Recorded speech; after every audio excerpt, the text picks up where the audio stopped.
She thought her fiancé died 5 years ago, but he was a billionaire CEO and engaged to her best friend. She mourned him for 5 years thinking he was dead, but the truth? He was alive and engaged to her best friend. The cruelest part? He didn't remember her, not their love, not the night he promised he'd come back. But the heart never forgets. Now, fate brings them face to face again, only this time as strangers. Before we continue, if you enjoy touching and inspiring stories like this one, make sure to subscribe to the channel and leave a like. Now, let's get back to the story. Isabel, I think Adrian's gone. The words had shattered her world. They weren't screamed or sobbed. They were whispered. Over a bad phone connection, through shaky breaths, from a nurse in a small emergency room in Florence, Italy. A landslide, a collapsed road, an overturned car with no ID left inside. Burnt beyond recognition. They had found a wallet outside the vehicle, partially scorched but still readable. Adrian Blake. That day, her heart didn't just break. It stopped believing in happy endings. Sometimes, when grief blurred the edges of memory, she still dreamed of simpler times. A blue bike, gravel underfoot, and someone older running beside her, shouting, "Faster, little bro." Wait. No, that wasn't her memory. It was his. Adrian had told her once about the brother he lost when he was a kid. She never asked much more. He never brought it up again. Now, 5 years later, Isabel Hart stood outside a towering glass building in Manhattan, clutching a company ID badge that felt far heavier than it should. Blake Industries, the same name that used to make her heart beat faster, now sent a cold wave through her spine. He was dead, wasn't he? She had accepted it, cried for him, lit candles on his birthday, talked to a grave with no body inside it. She had survived it all, somehow. But then, 2 weeks ago, her friend from college, Hannah, now working in tech journalism, had sent her a link. "Have you seen this?" She hadn't. But when she clicked, time collapsed. A photo, a face she would know even in her dreams. Adrian, alive and different. He was no longer the backpacking architecture graduate who kissed her in train stations and burned toast every morning. This Adrian wore $1,000 suits and stared into cameras like he didn't know how to smile anymore. The article headline had read, "Adrian Blake, the billionaire CEO who rose from nowhere after a tragic accident." After a tragic accident. There it was, again, the space between the truth and what she knew, Ruth. What the article didn't say was who he used to be, who she had been to him, and what tore her insides more than anything else. At the bottom of the page was a photo of Adrian on a red carpet, holding hands with a woman in a crimson dress, smiling, confident, familiar, Marissa Lane, her best friend, her best. Or so she thought. They had cried together at Adrian's death, shared tissues, memories, long walks to nowhere. Marissa had pulled Isabel out of bed after 3 weeks of silence. Now she stood beside the man Isabel once thought she'd marry, hand in hand, as if none of that had ever happened. The world had moved on, except Isabel. "First day?" A friendly voice broke through her spiral. She looked up. A guy, probably in his 20s, adjusted his lanyard and smiled. "Yeah," she said, managing a nod. "Don't worry. The first week at Blake is like swimming with sharks, but if you keep your head down, you survive." He chuckled. "I'm Leo, software department. You?" "Isabel, marketing." "Nice. You're probably under Kara then. She's intense but fair. You'll be fine." Isabel offered a polite smile, but inside, her chest tightened. She wasn't here to be fine. She was here because she needed to see it for herself. If it was real, if he really didn't remember her, if Marissa had truly taken her place. The elevator ride to the 47th floor felt like rising through layers of a nightmare, each ding closer to a reality she never imagined living. As she stepped out into the sleek, ultra-modern office space, a voice called from behind. "Hey, You dropped your badge." She turned and froze. Everything around her blurred, because walking toward her, holding out her badge, was the ghost she thought she'd buried in Florence. Adrian Blake. Alive. So close she could hear the soft tap of his shoes on the marble floor. So real she could see the tiny scar near his temple, one he didn't have before. But those eyes, those same deep blue-gray eyes that once stared into hers and promised forever. Now, they didn't flicker with recognition. Not even a spark. He looked right at her, and didn't see her. Just a stranger.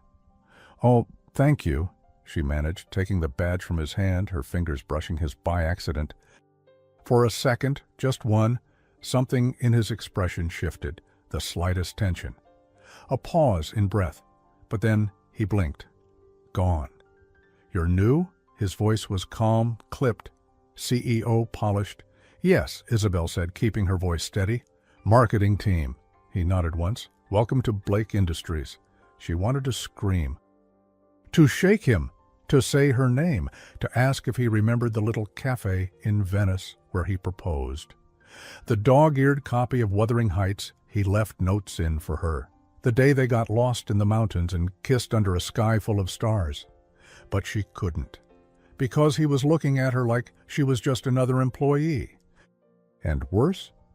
From the hallway behind him, Marissa appeared, heels clicking like a metronome of control, her smile sharp as ever. She slid her arm around Adrian's like it belonged there and kissed his cheek. "Adrian, the car's downstairs," she said, brushing a perfect lock of hair behind her ear. He gave a brief nod, never glancing back at Isabel. And as they walked away, Isabel stood frozen. The man she once loved didn't know who she was. And her best friend now walked in her place. Back at her desk, Isabel sat down slowly. The room buzzed with normalcy, ringing phones, typing fingers, coffee mugs, but her heart was unraveling. She couldn't tell him, not like this. What would she even say? He wasn't just missing memories. He had built a life without her. And yet, when their hands had touched, something flickered. A pause, like a page halfway turned, a shadow of something lost. Maybe the heart remembers what the mind forgets. Maybe, just maybe, there was still time. But if Marissa had lied once, how far would she go to keep the truth buried? The next morning, Isabel stood by the office window, cradling a paper cup of burnt coffee. Her reflection in the glass looked unfamiliar. Tired eyes, lips pressed tight to keep secrets in.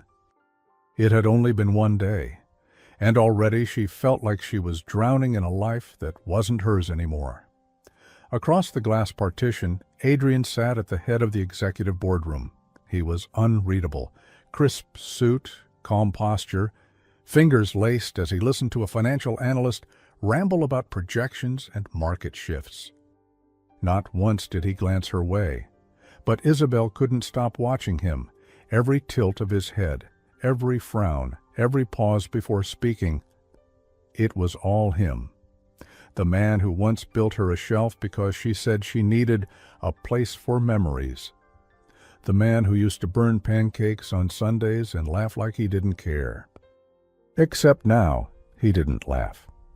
And the woman who made him smile now was Marissa. That afternoon, during a break between onboarding sessions, Isabel walked into the lounge. She barely had time to grab a tea when a voice behind her froze her in place. "I almost didn't recognize you." Isabel turned slowly. Marissa Lane stood by the counter, arms crossed, smile tight as a bowstring. Her flawless face betrayed no surprise, only calculation. "You knew I worked here?" Isabel asked, her voice low. Marissa sipped from a glass of cucumber water. "Of course. HR told me I'm part of executive management now." "Remember?" "Right. Of course she was." "You could have said something," Isabel muttered. Marissa tilted her head. "Would that have changed anything?" The silence between them was thick. "You look tired," Marissa added, her voice too sweet. "But I guess this place does that, especially when you're starting over." Isabel clenched her fists. "Why didn't you tell me?" Marissa's smile thinned. "Tell you what?" "That he was alive." Marissa stared at her for a long moment. "Because I didn't know, Izzy. Not at first. You think I wouldn't have called you?" Isabel didn't answer, because part of her had already started to wonder if Marissa had known before the media did. If she had seen that scar on his temple and whispered lies into his silence before the truth had a chance to surface. "I'm not the villain here," Marissa said quietly, stepping closer. "Adrian lost his memory. He woke up in a hospital with no name, no past, no one looking for him. I found him 6 months later at a private rehab facility in Vermont. He didn't remember anything, not even himself." "But you remembered him," Isabel whispered. Marissa didn't deny it. "I helped him," she said instead.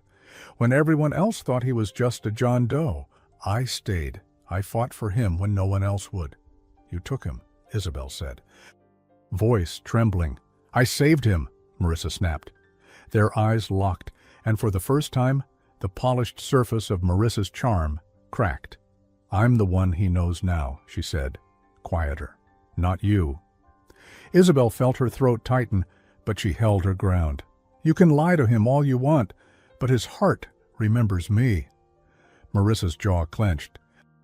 And just like that, she turned, walking out with heels echoing like gunshots across the tiles. That evening, Isabel stayed late. Not because she had to, but because something kept her glued to her desk. Like if she left, she'd lose the last thread tying her to the past. Around 7:40 p.m., the office was mostly empty. Except him. Adrian stood alone near the window at the far end of the floor, looking out at the skyline. The lights of the city painted reflections across the glass, dancing like ghosts behind him. She watched him for a while, then quietly approached. "Long day?" she asked, voice barely above a whisper. He turned. His face didn't soften, but his eyes seemed heavier. "Always," he said. They stood in silence, the city humming below. "You don't remember me, do you?" Isabel asked suddenly, unable to stop herself. Adrian blinked, the question catching him off guard. She regretted it instantly. But instead of brushing it off, he tilted his head slightly. "Should I?" Her throat went dry. "No," she lied. I thought I saw you once. Years ago, somewhere else. It's probably nothing." He studied her, as if trying to place something he couldn't quite name. "I've been told I have a familiar face," he said. "You do," she said softly. The silence stretched. And then, "Sometimes I get flashes," Adrian said suddenly, eyes still on the city. "Dreams. Pieces of places I don't recognize. Faces. Feelings. It's like walking through fog." Isabel's heart caught. He looked down at his watch, breaking the moment. "I should go. Marissa's waiting." Of course she was. Adrian turned, took a few steps, then paused. "Your name?" he asked, not looking back. "Isabel," she said quietly. He gave the smallest nod, then disappeared down the hallway, but his voice had softened. Just enough.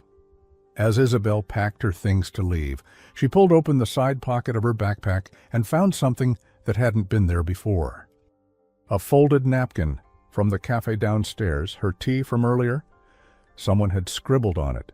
Sometimes the heart remembers what the mind forgets. No name, no context, just that. She stared at it, breath trembling. Was it from him or from someone who had overheard? Either way, it was a sign. She wasn't crazy.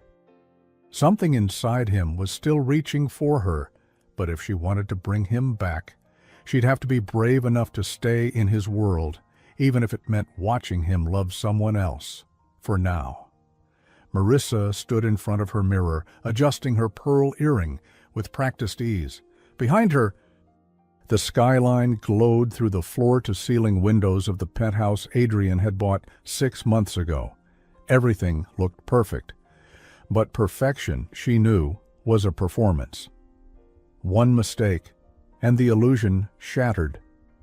She stepped back, smoothing the front of her silk robe, her eyes falling to the vanity drawer, locked. Inside it, a leather notebook she never opened any more. The one where she had written his name 1,000 times when they were in college. The one that used to hold every secret she never said aloud. About how she watched Adrian fall in love with Isabel instead of her. How she smiled through their engagement like it didn't hurt. How she helped plan the proposal because Isabel asked her to. And then, the accident happened. She hadn't caused it. She hadn't even wished for it. But when fate gave her the silence, she had filled it with a new story. And Adrian had believed it, because when he woke up, she was the only person who knew his real name. Now that story was threatened because Isabel was here. And even without memories, Adrian felt her. Marissa could see it in his pauses, his distractions, the way his eyes followed the woman he was supposed to have forgotten. No, she wasn't going to lose him again, not after everything she had sacrificed. In the days that followed, Adrian became harder to read. He still showed up on time, still gave sharp instructions in meetings, still signed contracts like his hands were machines. But there were cracks. He lingered by windows longer than usual, asked questions with less certainty, walked slower when Isabel passed by, like something inside him wanted to follow, but didn't know why. One morning during a board meeting, Kara from marketing pitched a campaign idea using emotionally driven storytelling. Adrian nodded, and then unexpectedly turned to Isabel. What's your take on this? Everyone looked up. Isabel hesitated. She wasn't even supposed to speak. She was still shadowing team leads. But his eyes were on her, waiting. I think emotions connect faster than features, she said cautiously. People don't buy products. They buy feelings. Adrian's eyes stayed on her for just a beat too long. Then he gave a small nod. Noted. Later that day, as she walked down the hallway toward the break room, she felt a presence behind her. Isabel. She turned. It was him, Adrian. And for the first time there was something different in his voice, softer, like a memory trying to find words. Do I make you nervous? He asked suddenly. She blinked. What? He shrugged slightly. In meetings, you avoid eye contact. She hesitated. You make a lot of people nervous, Mr. Blake. I didn't ask about people. I asked about you. There it was again, that flicker. That sense that deep down something inside him knew her. She looked away. We all carry things, she said gently. Some just don't fit into words. Adrian didn't respond. Just stood there, silent, still. Then, you said something. Your first day here. She froze. He continued. You asked if I remembered you. She turned back to him, heart pounding. Yes.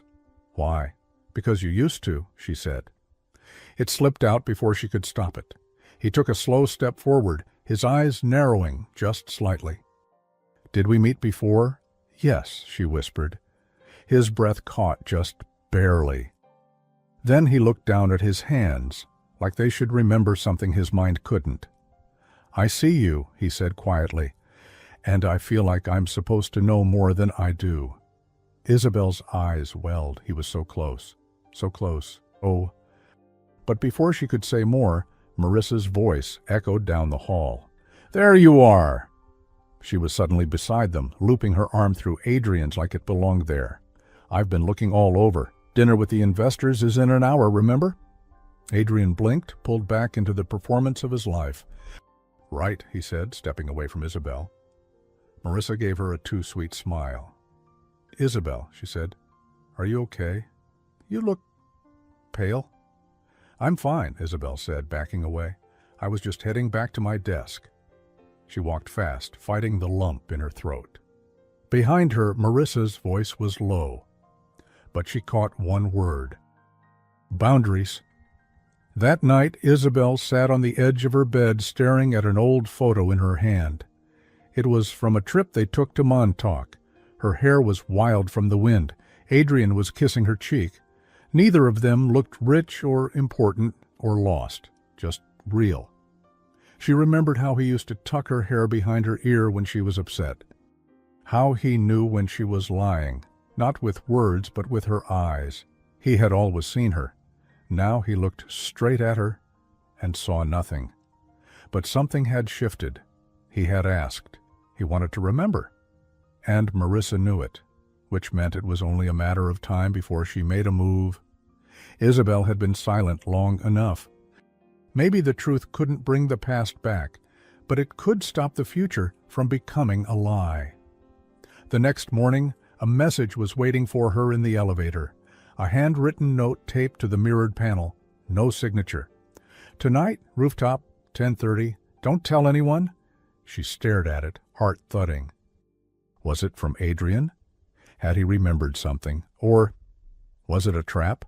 She folded the note into her pocket and watched the floor numbers climb. By the time the doors opened, her decision was already made. She would go, because sometimes the only way to bring the truth into the light was to meet the lie in the dark. The rooftop was quiet. 10 stories above the heartbeat of Manhattan, Isabel stood wrapped in her coat, wind tugging gently at the ends of her copper-brown hair. The city below buzzed with lights and life, but up here everything felt still, like the past was holding its breath. She checked her phone again. 10:32 p.m. No messages, no footsteps. Just the low hum of air vents and the distant rhythm of traffic. Maybe it had been a mistake to come. Maybe the note wasn't from him. Maybe it was Marissa. Or worse, maybe it had all been in her head. But then, the rooftop door creaked open, and there he was. Adrian? He stepped into the moonlight. No jacket, sleeves rolled up, looking nothing like the billion-dollar CEO he was during the day, and everything like the man she used to love. He didn't say anything at first, just looked at her, searching for something he couldn't name. "I wasn't sure you'd come," he said quietly. "I wasn't sure it was really you," she replied, voice barely above the wind. He walked closer, slow, like each step was peeling away a layer of doubt. "I found your badge photo," he said, "and I don't know why, but I couldn't stop thinking about it." Isabel held his gaze. "Because part of you still knows me." He looked away, eyes distant. "I've had dreams," he admitted. "Lately, strange ones. There's a train, a hand reaching for mine, laughter, then screaming, then nothing. And sometimes—" He paused, eyes distant. "I hear a voice, a boy's voice, calling me little bro, laughing, but I don't see a face." Isabel's breath caught. "That was the day of the accident," she said. "You were driving back from Tuscany. I was waiting at the station.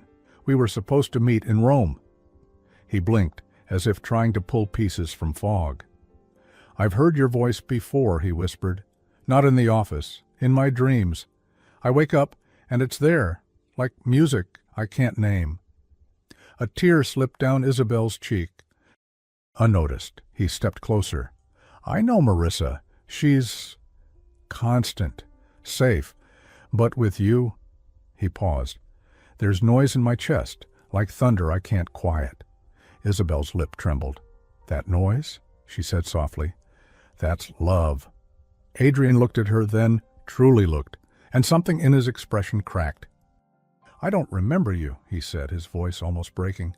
"But God, I feel you." She reached into her coat and pulled out a tiny object, a necklace, delicate, faded silver, a discreet, heart-shaped pendant. She held it out. "You gave me this," she said, "the night you proposed." He stared at it, his breath catching.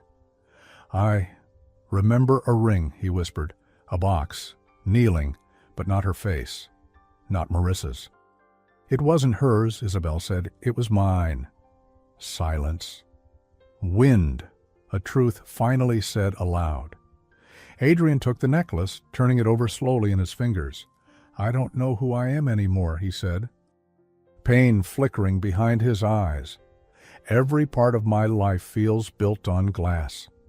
Before he could speak again, the rooftop door opened hard.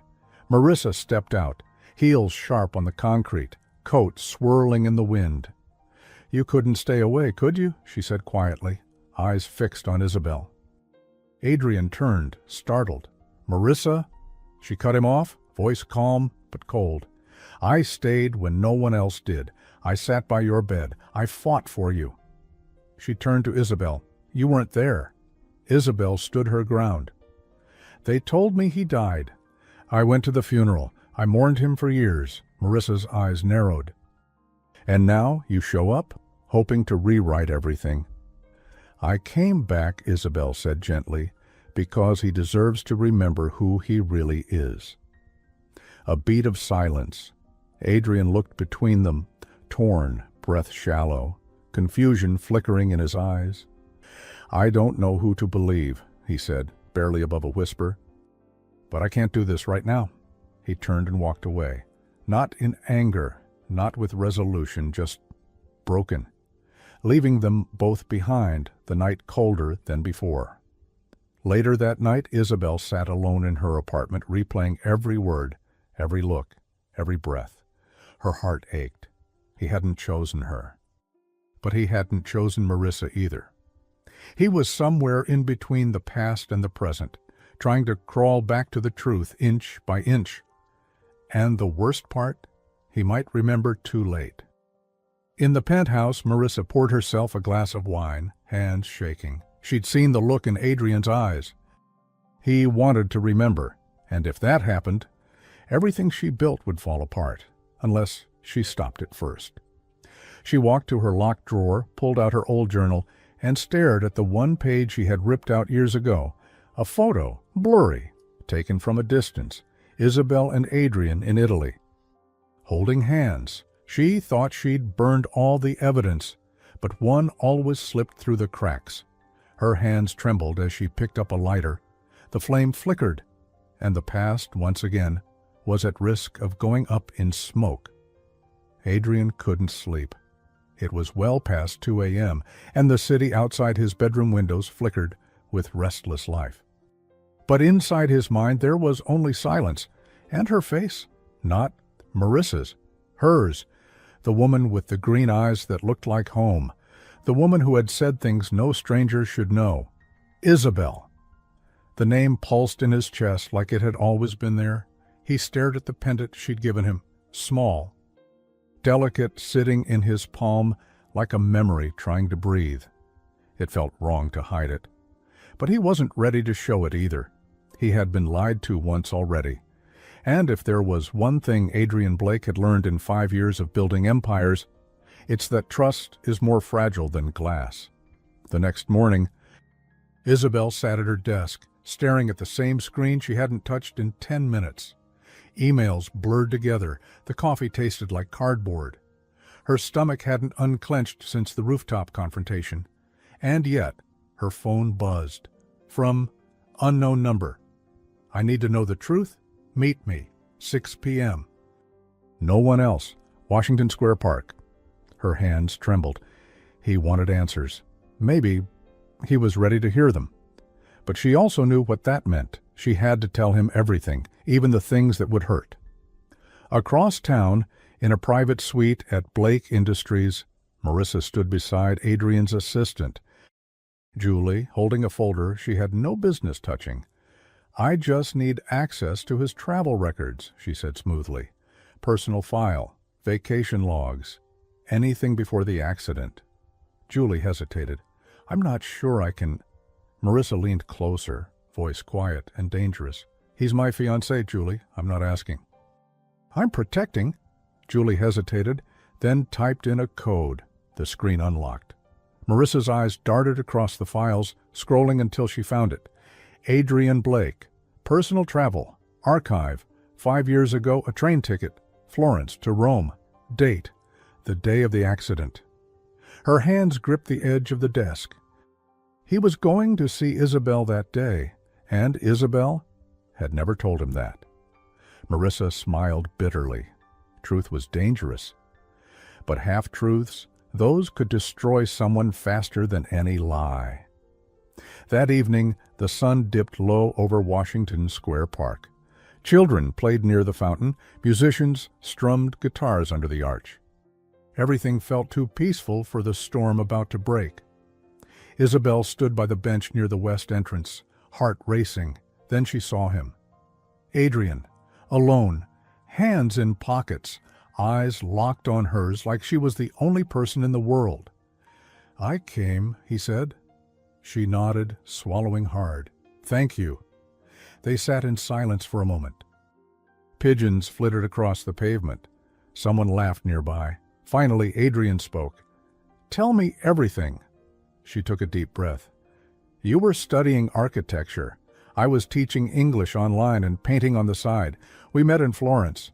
We were both broke. We ate pasta from the same bowl because we couldn't afford two." He smiled faintly. She went on. "You told me I made you believe in slow love. We traveled together, got engaged in Venice. You gave me this." She held up the pendant around her neck. "You said it was small, but you wanted something close to my heart." He looked down at it, his eyes darkening. "You were supposed to meet me in Rome," she said softly. "But you never arrived. Then I got the call, the crash, the fire." She paused, her voice cracking. "They told me there was nothing left." Adrian looked away. "I searched hospitals, called embassies, but I was told over and over again, you were gone." He was silent for a long time. "I woke up in Vermont.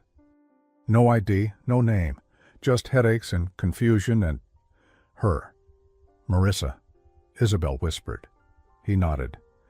"She said we were together, that I had been planning to propose." Isabel's heart dropped. "She told you that?" "Yes." He turned to her. "But when I saw you, Isabel, something inside me lit up. Like my ribs remembered how to hold something fragile." She held her breath. "But," he added, eyes narrowing, "why didn't you tell me everything the day you saw me?"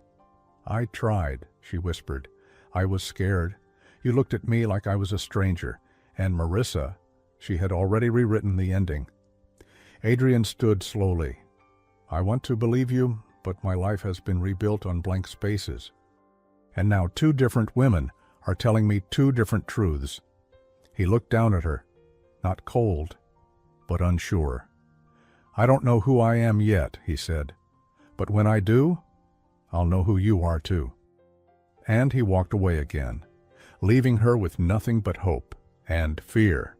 Meanwhile, in a downtown gallery, Marissa stepped through the entrance of a quiet exhibit, heels clicking. On the far wall, a large canvas caught her eye, a painting, a familiar one.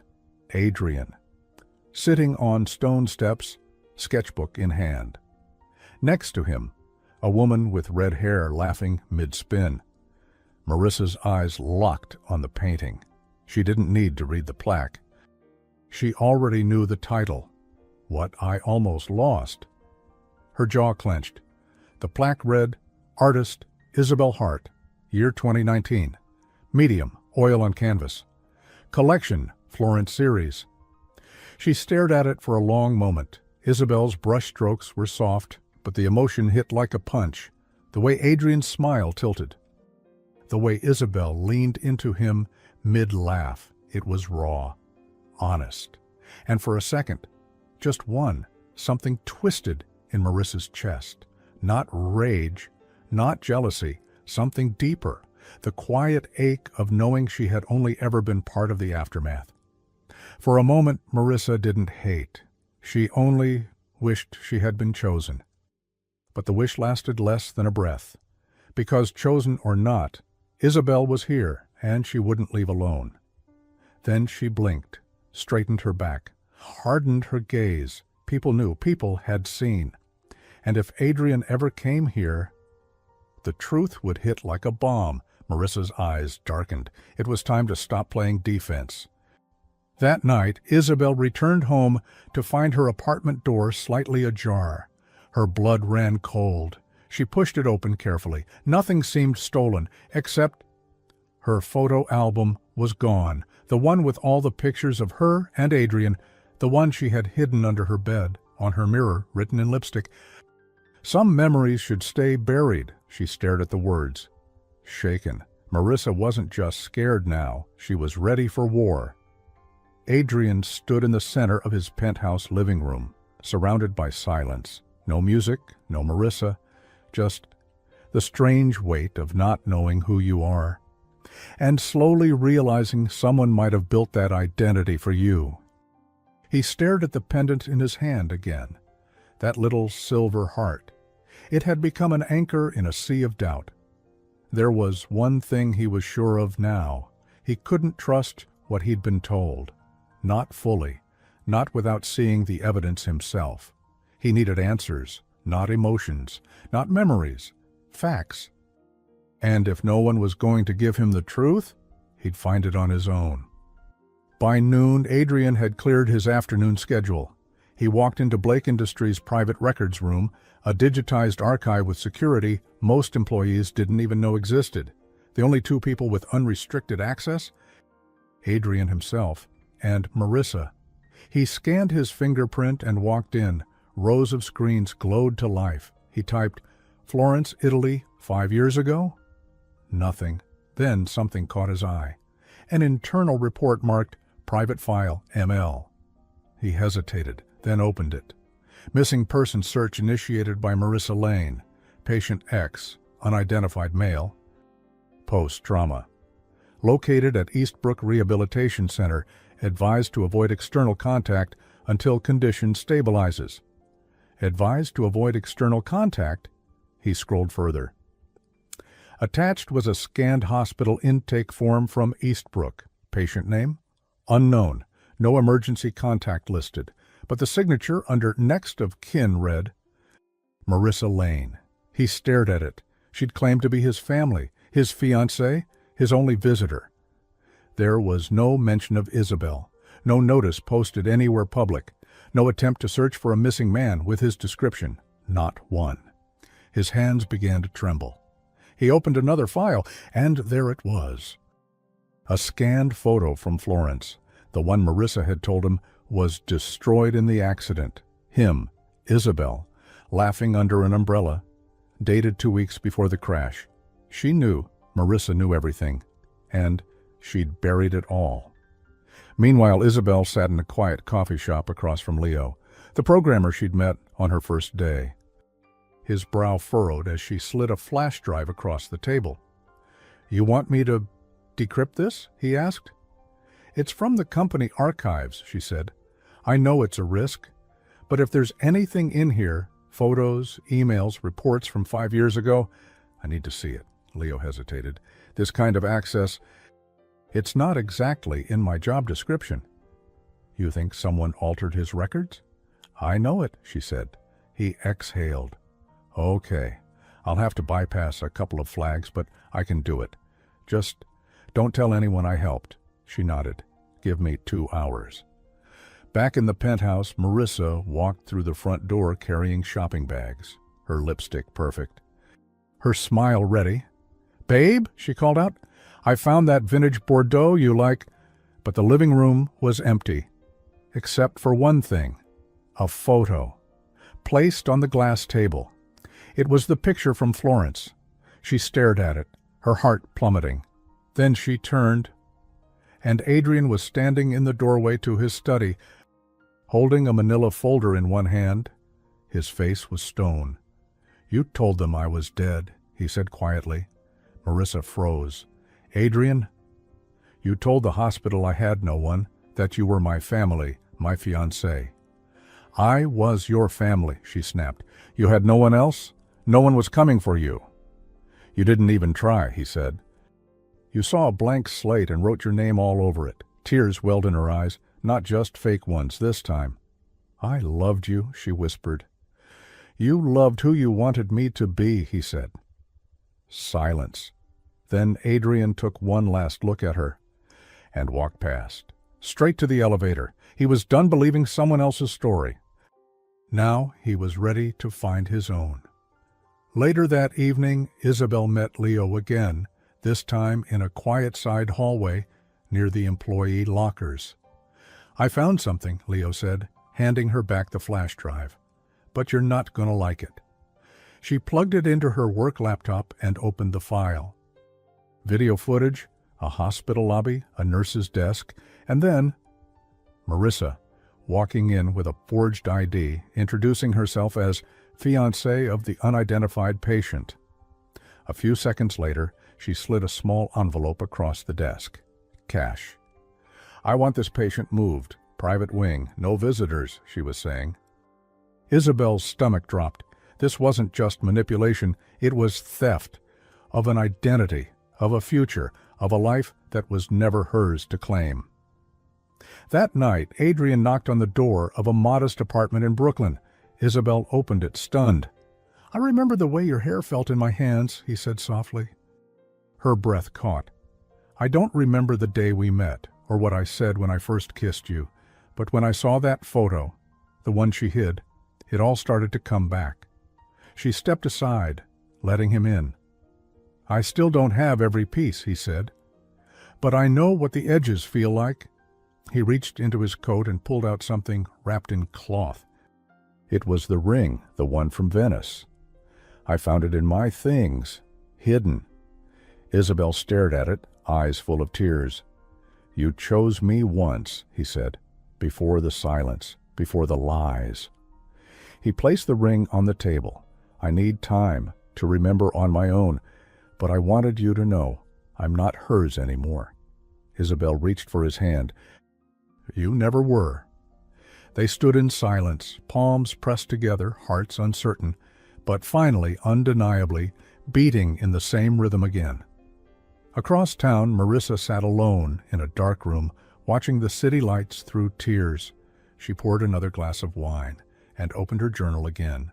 Only this time, she didn't write his name. She wrote Isabel's, and under it 3 words, "She won't win." It started with a letter delivered by hand, no return address, no explanation. Just a small cream envelope slipped under Adrian's office door the morning after he left Isabel's apartment. Inside it, a name he hadn't heard in 6 years. Dr. Elena Rosner. Beneath it, a single sentence. "There are things you still don't know about the day of the accident and the days after." Adrian stared at it, the paper trembling slightly between his fingers. Whoever had sent it didn't want to be found easily, but they wanted to be heard, and he was done ignoring the silence. Dr. Elena Rosner, psychiatrist, specializing in trauma-related memory loss, former lead at Eastbrook Rehabilitation Center. Adrian had vague flashes of her face, gentle voice, kind eyes. He remembered being asked questions he didn't know how to answer, but what stuck with him most now was that she had never felt like the others. She never spoke to him like he was only broken. 2 hours later, Adrian sat in a quiet cafe off Lexington Avenue, hands wrapped around a lukewarm mug of coffee. When the door opened, he knew it was her before she said anything. Dr. Eleanor Rosner hadn't aged much, silver streaks in her dark curls. But her presence was the same, calm, intuitive, no wasted movements. "Adrian," she said gently, sliding into the booth. "I was hoping you'd come." He nodded once. "You sent the note?" "No," she replied, "but I'm glad someone did, because there's something I need to tell you." He leaned in, voice steady. "Why now?" She hesitated. "Because for years I was bound by patient confidentiality and the pressure of someone else's influence." "You mean Marissa?" Elena gave him a long look. She visited often, too often, always with answers, always ready to control the narrative. Adrian's jaw tightened. "She told the staff you'd been in an accident while traveling with her, that you two had been engaged for almost a year, that you'd been planning to start a life together." He shook his head. That was all a lie. Elena nodded. "We know that now. But back then, she had documents, photos, a story that never changed." The hospital saw a woman grieving, desperate to care for the man she loved. Adrian stared into his coffee. "She took my past," he said, "and made it hers." Eleanor reached into her bag and pulled out a flash drive. "I kept backups," she said. "My notes, recordings, the ones she tried to have sealed." He looked at it like it was gold. "You may not remember everything yet," she said softly, But you were never just blank. There were signs of her. The red-haired girl in your sketches. The way you said the word home when you stared at train stations. Adrian's throat tightened. She was always there, he said quietly. Yes, Eleanor replied.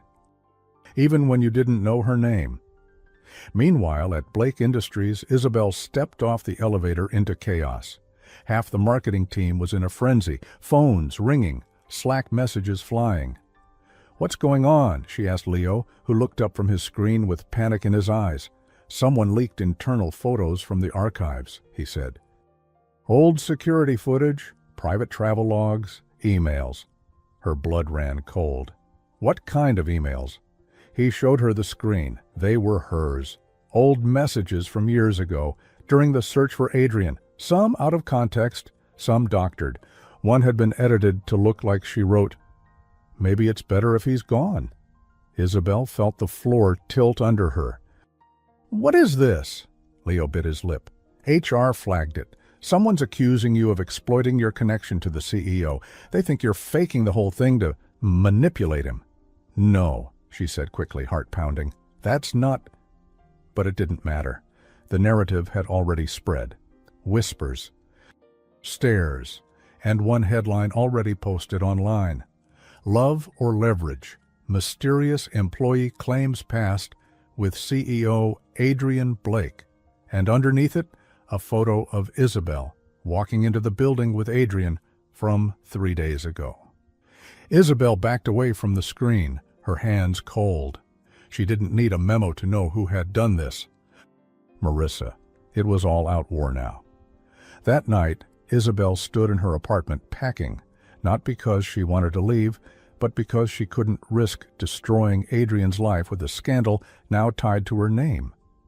She picked up the pendant, her last piece of him, and closed her fingers around it.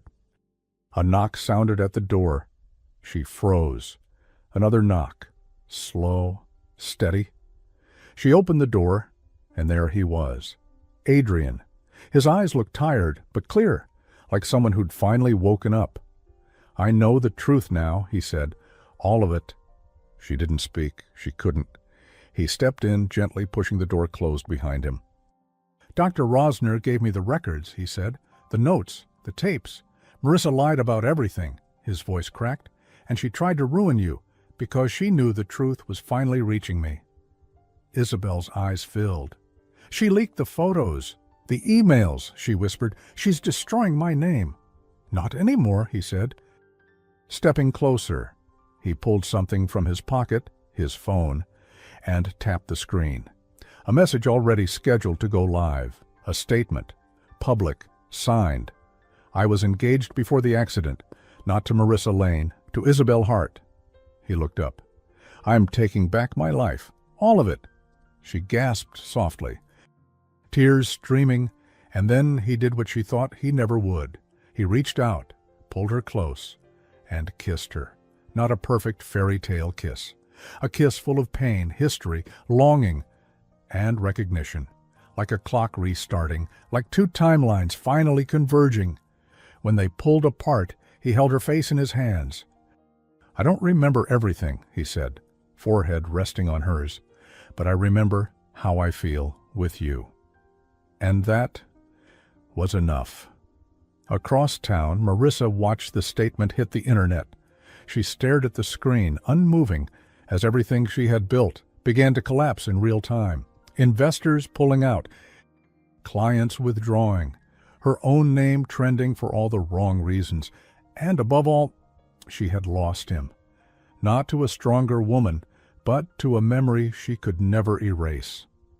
The statement hit every news outlet by morning. CEO Adrian Blake confirms former engagement before amnesia, names Isabel Hart as his true fiancée. Photos of the pendant. A blurry image of the Venice proposal. A clip from the Eastbrook records confirming the misidentification. It was everywhere. Some reporters praised the honesty. Others spun it into gossip. The amnesia affair, they called it. But most people just wanted one thing, to know how the love story ended. Isabel kept her curtains closed for 3 days. The phone didn't stop buzzing. News crews parked across the street. Old college classmates she hadn't spoken to in years sent her awkward, curiosity-laced texts. She stayed quiet, not because she was ashamed, but because the world now saw her as a headline. And love. Love isn't made for the spotlight. Still, what shook her most wasn't the press. It was the email she got on the third morning. Subject: to the woman who got everything I wanted. No name. But she didn't need one. It was from Marissa. Enjoy your fairy tale. I hope you choke on it. One line. That was all. But it burned deeper than any headline, because it wasn't jealousy. It was something colder, like someone who had lost their reflection. At Blake Industries, things were quieter, too quiet. Adrian walked through the halls like a storm had passed but left the damage behind. People avoided eye contact. HR had issued 3 internal memos in less than 24 hours. Marissa was gone, resigned. No statement, no interview, just vanished. But legal counsel confirmed she was under internal investigation: fraud, falsification of records, and abuse of medical authority, all quietly building a case. This time, silence wouldn't protect her. Adrian had been offered PR managers, image consultants, reputation doctors. He refused them all, because he wasn't interested in managing the truth. He was ready to live it. That afternoon he stepped into Isabel's apartment. No cameras, no press, just her, curled up on the couch in an oversized sweater, hair unbrushed, holding a cup of tea like a shield. "I brought food," he said gently, lifting a takeout bag, "from that Thai place in Brooklyn you once said we'd move next to." Her eyes flickered. "You remember that?" He smiled, sitting beside her. "It came back when I passed the bridge, like a smell I didn't know I missed." She didn't speak. But she didn't move away either. Adrian looked around. "They still outside?" She nodded. 2 vans. One reporter offered me a candle with our names engraved. He winced. "I'm sorry," he said quietly, "for everything you've had to carry alone." Isabel put down her tea. "You weren't the only one who forgot. I stopped believing you'd ever come back." He reached for her hand. "You never left me," he said. "Not really." They sat in silence for a while. Then she looked at him. "What happens now?" He thought for a moment, then smiled, small and real. "We take it slow, one memory at a time." She raised an eyebrow. "You... taking things slow," he chuckled. "Miracles happen." But miracles, they would soon learn, don't come without shadows. But even after the truth came out, shadows lingered. Marissa filed a lawsuit. Eric found evidence buried deeper than they feared, and the name Dr. Rosner returned again. If she had been there that day, why had she never said? Was there something more to Marissa's grip on him than just lies? Back at the gallery where Isabel once sold her art, a woman entered quietly and placed a sealed envelope on the front counter. "To be held for Isabel Hart," she said. "No signature." "She'll understand." The owner nodded, confused, but took it anyway. Inside, a photo, torn at the edges. It showed Isabel and Adrian, and a second man, unknown. Tall, brown eyes, soft grin, one arm slung around Adrian's shoulder like a brother would. On the back of the photo, "You've forgotten more than just love." No signature. Just initials, EC. That night, Adrian arrived at Isabel's apartment again. He looked tired. Not physically, but like someone who had started to open a locked door and didn't like what he saw behind it. "Someone's watching us," he said quietly. "Not the press, someone else." He showed her the photo of Dr. Rosner on the balcony. "She was there that day. I don't remember it. She never mentioned it. Why?" Isabel pulled out the envelope from the gallery. When she showed him the torn photo, something shifted in his face. "Do you know him?" she asked. Adrian stared. "Yes," he said, voice barely audible. Voice barely. "That's Eric." "Eric?" "My brother." Isabel froze. "You never told me you had a brother." "I didn't," he said, Because I thought he died when I was a kid. Silence. Then Isabel whispered, "What if he didn't?" Adrian looked at the initials again. E.C. Eric Carter Blake. The final piece of a past that didn't just vanish, it was buried. And someone had been digging with them, watching, waiting. For what? They didn't know yet. But something told them the love story they were living was only half the truth. The memory came like a ripple through still water. A blue bicycle, gravel underfoot, Adrian falling, scraping his knee, a boy, just a few years older, laughing as he helped him up. "Come on, little bro, you're not made of glass." Eric. It hit him in the middle of the night, 3:12 a.m., so strong it knocked the air from his lungs. He sat up in bed, heart pounding, the photo Isabel had found still on the nightstand. For so long, Adrian had believed he was an only child, that Eric, his older brother, had drowned when they were teenagers. That was what their parents told him, what he accepted, what he buried. But now, what if that wasn't true? What if his first great loss wasn't a tragedy, but a choice someone else made? The next morning, Isabel met Adrian at a quiet bench in Central Park. It had become their unspoken safe place. No photographers, no headlines. Just them and whatever truth surfaced between the trees. He handed her the photo again, the one of Eric. "I remember him," Adrian said softly. "He used to steal my cereal and tell Mom I cried during thunderstorms." Isabel smiled gently. "You never told me about him. I thought I was protecting myself, but maybe I was protecting a lie." He pulled out his phone. "I hired a private investigator this morning," he said. "He's going to track down anything on Eric. Birth records, hospital files, anything." "Do you think he's alive?" she asked. Adrian paused, then nodded. "I think he never left. I think someone just made me forget him." That night, Adrian received a text from the investigator. "Found him. Eric Carter Blake, living under a different name in upstate New York. Runs a small nonprofit, doesn't use his birth records." "Definitely your brother." Adrian stared at the screen, pulse racing, and below it, a second message. "Says he's been waiting for this moment for 5 years. The next day, Adrian and Isabel drove out of the city, past highways and empty fields, until they reached a modest town near Ithaca. The building was small, weather-worn.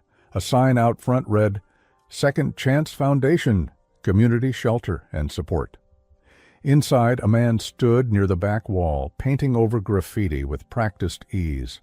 He turned when the bell above the door rang. Adrian froze. The man was older now, hair shorter, beard thick, but the eyes, they were unmistakable. "Eric?" The man looked at him for a long moment, then smiled softly. "Took you long enough." Adrian stepped forward cautiously. "You're alive. So are you. That makes 2 of us." They stared at each other in silence. Then without a word they embraced hard, tight, like time folded in on itself. Isabel turned away, eyes misted. When they finally separated, Adrian asked, "Why did you disappear?" Eric shook his head. "I didn't. I was erased." Adrian blinked. "After the accident, I tried everything to reach you, but the trail was gone. Like someone wiped your life clean. I thought you were dead until 3 months ago. I saw you in a news segment with her." "Marissa," Adrian said quietly. Eric nodded. "That wasn't your smile. I knew something was wrong." He reached into his jacket and pulled out a small, battered notebook. Adrian took it slowly. Inside were sketches, dates, letters never sent. "I saw your photo in a magazine. You didn't look like you anymore. Do you know me? Do you know you used to draw stars on the ceiling when you couldn't sleep?" Adrian swallowed hard. "I never stopped looking for you," Eric said. "But you were gone, until now." Adrian turned the pages slowly. Drawings, notes, a face with green eyes. A name? Isabel. He closed the notebook, holding it tight. "I lost years," he said. Eric placed a hand on his shoulder. "No," he said gently. You just started getting them back. That night, Adrian sat with Isabel in a quiet diner on the way back to the city. He slid the notebook across the table. On the back page was a phone number and a name. Dr. E. Rosner, confidential only. Rosner, Isabel whispered. She helped you remember. Adrian's jaw tensed, or helped someone else control what I remembered. The truth had set him free, but now it was pulling him into deeper shadows. And the scariest part?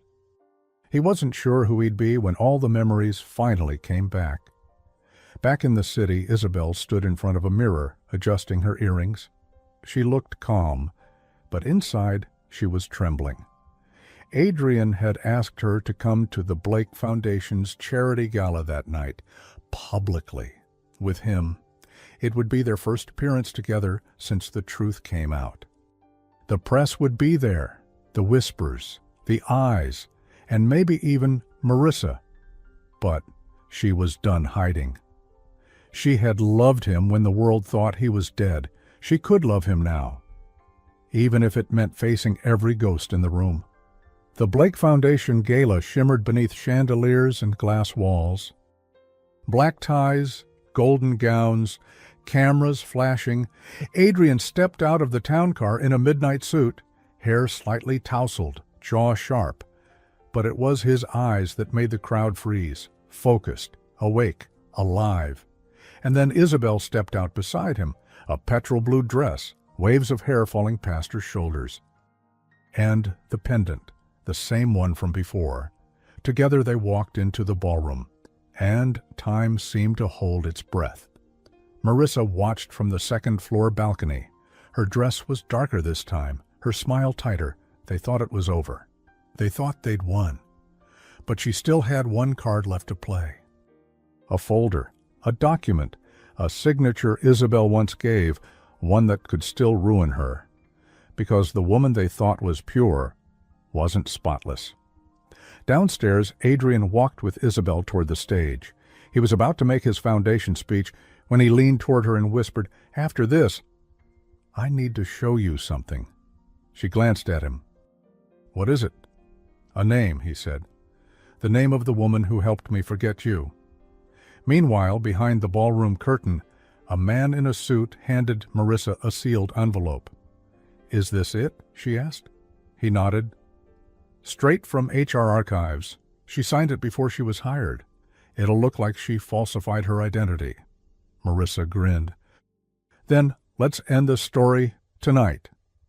She stepped out from the shadows, an envelope in hand, heading straight for the spotlight, but she didn't notice Eric at the far end of the room, watching, waiting, holding something even more dangerous, the real file, the one she thought she'd destroyed.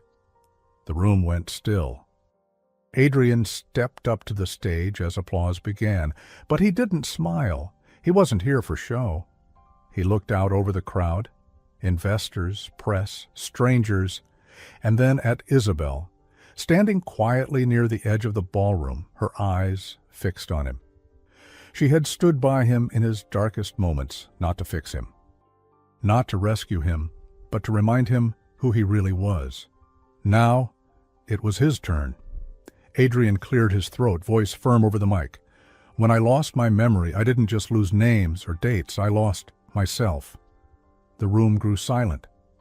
"I was told who I was, what I believed, who I loved, and for a long time, I believed it, because it was easier than facing the hole inside me. But memory," he continued, "isn't just stored in the brain. Sometimes it lives in the heart." He turned his gaze to Isabel. "And when I met someone who made that heart ache for something I couldn't explain, I had to ask why." He paused. "That why led me back to her." "I don't remember everything," Adrian said, "but I remember this, the way I feel when she walks into the room, the way my heart knows her before my mind can catch up." He held up the silver pendant.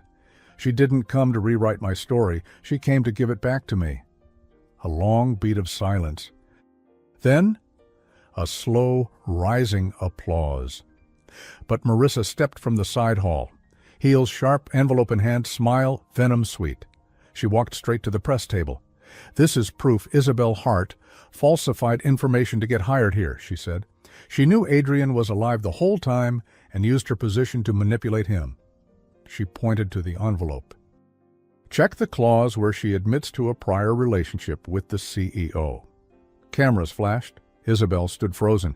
But before the reporter could open the folder, Eric stepped forward, holding another envelope. "Wait, look at the original file first." He handed the press Isabel's actual onboarding forms, verified. Time-stamped. "The file she gave you was doctored," Eric said. "That clause? Added 3 days ago, using Marissa's login credentials. IT traced the edit back to an old admin account. Someone on the inside helped her." A murmur swept the room. "Marissa forged it," he continued. "This is the truth. Inside, Rosner's notes, internal memos, and a line from Marissa herself. Subject unaware of prior engagement. Recommend suppressing external contact until imprinting is successful." Gasps. Marissa's hands trembled. "No," she whispered. "You don't understand. I loved him. I was the one who stayed." Adrian stepped closer. "Calm, but they weren't yours to hold." "I gave you everything," she said. "You took what wasn't yours," he replied. Then softer, "I just wanted to be chosen once." Silence. Then she looked away. But as she turned, she whispered, not to him, but to Isabel. "You got your fairy tale, Isabel, but I was the one who stayed in the nightmare."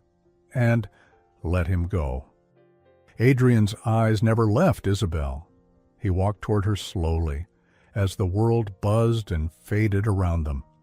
When he reached her, she shook her head. "I didn't want to hurt you." "I know," he said. "You never did." "I wasn't sure you'd believe me." He smiled. "I don't remember the exact day I fell in love with you," he said. "But I'm choosing you today." He reached into his pocket, and there it was. The ring, the one from Venice, the one that never made it to the wedding. He knelt. "Isabel Hart, will you marry me again?" Tears in her eyes, smile trembling. "Yes," she whispered. "Yes." He slipped the ring onto her finger. She fell into his arms. No past, no lies, just them. Two people who had lost everything and still found their way back. Later that night, the gala crowd had long gone. Adrian and Isabel stood alone on the rooftop of the Blake Foundation, where it had all started. No speeches, no cameras, just the two of them, and the city lights below. He held her close, forehead resting against hers. "I still don't have every memory back," he whispered. "But this, right now, I'll never forget it." She smiled softly and reached for the pendant around her neck. "Do you remember this?" He brushed his fingers against it. "Not fully," he admitted. "But I remember what it means." She opened the locket. Inside, a tiny photo of them from before, worn, faded, but still there, like the love between them. "We never really lost each other," she whispered. "No," he said, pulling her closer. "We just got a little misplaced." The wind blew gently around them as they stood in silence. Two hearts, quiet now, but finally whole. 6 months later, the sun fell gently across the Tuscan hills. The villa was small, nothing flashy, just enough for a few guests, fresh pasta, and live music echoing in the air. Eric stood as best man. Leo made a clumsy but heartfelt speech. Even Dr. Rosner sent a handwritten note of apology and a single sunflower in a vase. And Isabel? She walked down the aisle in a simple ivory dress, hair down, smile soft, the same pendant at her throat. A scar of the past, a symbol of hope. Adrian stood waiting, his heart full, no longer searching for what he'd lost, because it was right there. Walking toward him, they exchanged vows under the olive trees. No fanfare, just truth. And when he kissed her, it wasn't the beginning. It was a return to the moment when two souls recognized each other, even before memory did. Just beyond the garden, Eric stood quietly under the shade of an old olive tree, far from the music and laughter. yet close enough to feel it all. He didn't need the spotlight. Watching his brother finally whole and the woman who helped bring him back was enough. For the first time in years, the weight on his chest had lifted. Before leaving, he slipped a small envelope onto the couple's bedside table. Inside, a single note in his handwriting: "Family always finds its way back." Some stories don't have perfect endings. Some people get lost. Some hearts get rewritten. But sometimes, if love is strong enough, and if the truth is brave enough, it finds its way back, not in fairy tales, but in quiet moments. In second chances, in memories that never really left. Because some things, no matter how long they've been buried, the heart never forgets. The end. And now I ask you, have you ever lost someone only to find a piece of them again, in a smell, a song, a memory you didn't know still lived in you? Tell me below, what would you do if the love you lost came back, but didn't remember you?